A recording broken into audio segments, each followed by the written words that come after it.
pemirsa, apa kabar? Jumpa lagi dalam acara Fadil Bicara. Ya, Fadil Bicara pada episode kali ini kita akan mengenal lebih dekat salah satu pembisnis yang luar biasa di Indonesia.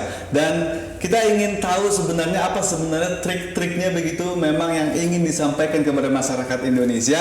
Dan kita ingin mengenal lebih dekat begitu Pak Au Bintoro, ya, chairman dari Olympic Group. Selamat pagi Pak. Selamat pagi. Apa kabar? Baik. Terima kasih sudah hadir di studio kami Pak. Sama-sama. Oke, baik. Pak Au ya, saya panggilnya Pak Au mungkin ya. Boleh. Baik Pak Au, banyak masyarakat yang akhirnya berpikir ingin memulai bisnis begitu Pak ya. Ingin memulai sebuah usaha gitu. Tapi mereka belum akhirnya memulai juga gitu loh. Saya ingin tahu sebenarnya Pak Au awalnya gitu sehingga akhirnya sekarang menjadi chairman Olympic Group, salah satu terbesar juga di Indonesia begitu. Itu awalnya seperti apa sih Pak Au? Baik, saya sebetulnya awalnya adalah dimulai dari terjadinya satu musibah. Karena pada usia 18 saya mulai bantu paman untuk menjaga toko, tapi karena pada saat itu kenakalan remaja, suka kebut-kebutan di jalan, akhirnya tabrakan, masuk rumah sakit. Oke. Kaki patah 3, sehingga tidak bisa jalan. Itu umur berapa Pak? Umur pada saat itu udah umur 22. 22 tahun. Oke. Nah, karena berjalannya usia saya masih duduk di kursi roda. Memang waktu itu sempat 2 tahun di rumah sakit untuk berobat kaki yang patah ini. Ya, kenapa lama begitu sampai 2 tahun? Karena belum baik, sudah naik motor lagi. Sudah naik motor lagi. Ini bandel sebenarnya masih mudanya begitu ya, nakal ya. Diawali dari kenakalan remaja lah. Nah, pada usia 23 saya waktu itu juga berpikir, ini usia sudah semakin tua, pendidikan juga waktu itu tekor, ya. Tekornya apa maksudnya? Saya hanya sempat duduk di bangku sekolah 6 tahun. SD berarti? SD 3 tahun, SMP 3 tahun. Oke. Ya, jadi total 6 tahun. Nah, saya berpikir bahwa bekal dari pendidikan tidak ada. Akhirnya saya memutuskan untuk masa depan saya harus ada satu kemampuan tersendiri. Maka saya mulailah belajar memperbaiki radio. Dapat 3 bulan selesai. Saya sambung lagi mempelajari perbaiki TV.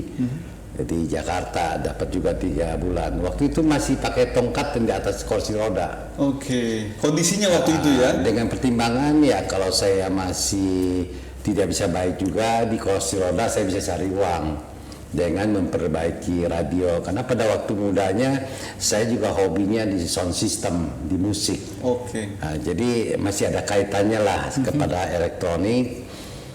Nah, saya mulailah memperbaiki loudspeaker, TV, radio. Nah, sampai satu saat saya berpikir ini harus diteruskan. Lama-kelamaan setelah saya merit, sebelum merit pun kaki sudah baik. Sudah baik. Itu sudah umur berapa waktu itu Pak? Umur 23. Jadi prosesnya tidak begitu lama dari saya belajar sampai saya ke konsentrasi di belajar sampai ke masuk di usaha itu tidak lama. Oke, tadi sebelum kita masuk lagi, kaki masih belum sembuh begitu, masih pakai kursi roda, tapi mau mencoba tadi untuk betulkan speaker, untuk betulkan sound system dan lain-lain. Itu kenapa mau untuk memulai itu? Padahal kan kondisi saat itu masih sakit lah begitu. Ya, di dasar satu memang hobinya memang di situ di musik. Nah, dari situ saya berpikir bahwa karena nanti saya akan menikah harus ada mata pencarian. Dengan saya duduk di kursi roda, saya masih bisa cari uang. Dasar pemikiran seperti itu. Nah, setelah saya belajar kaki pun sembuh. Akhirnya saya menikah. Setelah menikah saya pikir ini apa yang harus dibesarkan.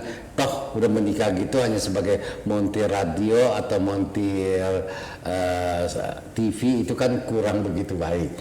Jadi saya mulai berpikir bagaimana baiknya. Akhirnya saya coba masuk ke sebuah industri. Jadi saya mulai berpikir bagaimana saya membuat loudspeaker, box speaker. Oke, jadi awalnya untuk membetulkan saja, akhirnya berpikir untuk bagaimana membuat speaker itu ya. Betul. Oke. Akhirnya dengan modal uang kalung mas istri saya, saya curi, saya jual. Oke, taruh nih, dicuri itu Pak? Dicuri sama saya. Karena nggak punya modal kan, saya juga dapatlah 350.000 pada saat itu. Oke. Nah belilah triplex 10 lembar. Mulai saya buat speaker, saya panggil tukang 2 biji di depan teras rumah saya bikin, pasang terpal. Dengan 2 tukang ini saya mulai kerja, dapat 10 biji, saya bawa ke Pasar Anyar, saya jual. Ternyata laku, beli lagi bahan baku, jadi produksi terus. Jadi dari gerasi ini berkembang, akhirnya saya pinjam gerasi paman di Batu Tulis. Akhirnya di situ sudah 50 orang lebih, dan penjualan sudah sampai ke Jakarta, ke Glodok. Luar biasa. Kemudian setahun, tidak lama, setahun kemudian saya pinjam tempat di paman, gerasi bekas. Lebih besar di situ, saat itu sudah sampai puluhan orang berproduksi. Itu waktu curi kalungnya istrinya belum tahu. Belum tahu. Dan berkembang akhirnya saya sempat beli lahan di Komsari di Gedung Halang. Nah disitulah saya mulai bikin pabrik loudspeaker seluas 3.000 meter. Dan sudah mulai masuk ke permesinan.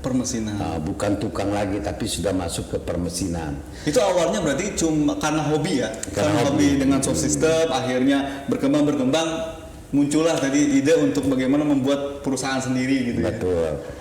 Nah dari situ berkembang selama proses berjalan sampai 82.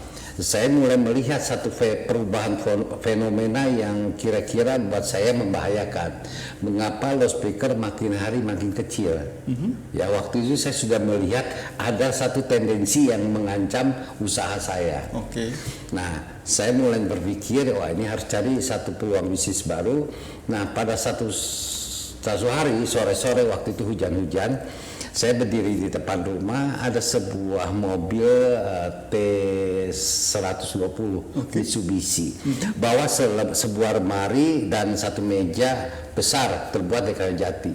Saya memandang di depan teras, ini mobil besar begini ngangkutnya hanya sebuah produk sebesar itu dan terbuat dari kayu jati, ini pasti mahal. Satu, kedua, bagaimana ini dikirimnya kalau mau dikirim ke daerah, padahal negara kita adalah negara kepulauan. Sehingga ini pasti akan ada masalah di pengiriman. Nah saya memandang itu, timbullah satu ide, ini kalau dibikin knockdown, ini kalau dipersimpel, dibikin dari bahan yang lain yang bisa lebih murah, ya ini pasti laku. Dari situ saya pikir, nah setelah itu lewat, saya mulai berpikir bagaimana lemari itu sama meja belajar itu dibikin simple dengan bahan baku yang lebih murah. Karena saya bahan bakunya dari partikel board waktu itu bikin speaker, dengan bahan baku seadanya saya mencoba untuk membuat dari bahan partikel board dengan dilapisin PVC. Dengan saya pertimbangan bahwa saya mulai produksi meja belajar. Meja belajar target pasar saya adalah anak-anak SD, SMP, SMA. Anak-anak pasti sukanya warna-warni, dia tidak suka kayu jati. Dan ini bisa dibongkar pasang sehingga dikirimnya gampang, harganya murah karena waktu itu memang masyarakat kita belum begitu baik secara ekonomi. Nah saya coba menciptakan sebuah meja belajar untuk anak laki satu, untuk wanita satu. Awalnya itu ya? Awalnya berbeda. Saya mencoba, ternyata berhasil. Saya coba produksi, saya lempar ke pasar, cukup lumayan tanggapannya. Awalnya adalah coba-coba untuk dua itu dulu ya, buat anak-anak dulu lagi-lagi dan perempuan. Nah pada satu saat karena saya sudah mulai berkembang, ada satu order dari PT Caltech. Nah, PT Caltech itu kan boleh katakan sebuah perusahaan besar pada saat itu, ingin mesen sebanyak 6.000 unit. Untuk apa waktu itu? Untuk karyawan mereka, karena mereka itu punya satu kebiasaan setiap tahun itu karyawan itu dikasih hadiah. Nah pada saat itu kebetulan kantor saya sudah juga ada di Jakarta bersebelahan dengan kantor teman saya yang kenal baik dengan Caltech. Dia menginformasikan ke saya, ke abang saya waktu itu, karena abang saya juga bantuin bahwa Caltech itu setiap bulan ada memberikan hadiah kepada karyawannya, jumlahnya cukup banyak. Nah, saya coba bikin yang baik, yang bagus, model baru saya tawarin. Bikin apa waktu itu? Meja belajar juga. Meja belajar juga.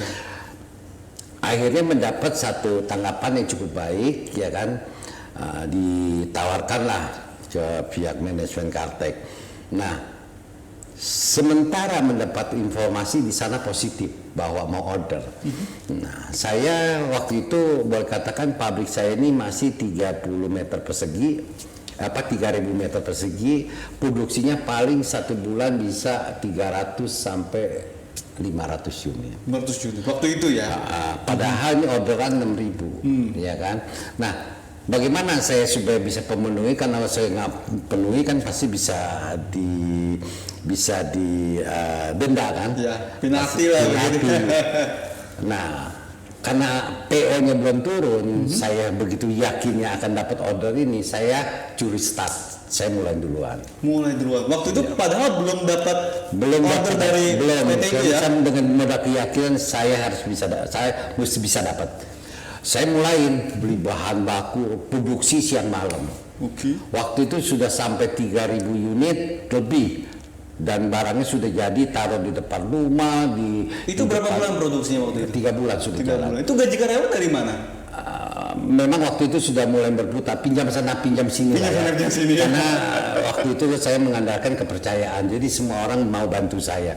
Nah, saya produksi udah penuh barang kemana-mana. Ditunggu 3 bulan, dapat informasi bahwa mereka dibatalkan. Ya kita nggak bisa apa-apa kan. Nah, barang tersebut saya coba lempar ke pasar. Dalam 1 minggu habis semua.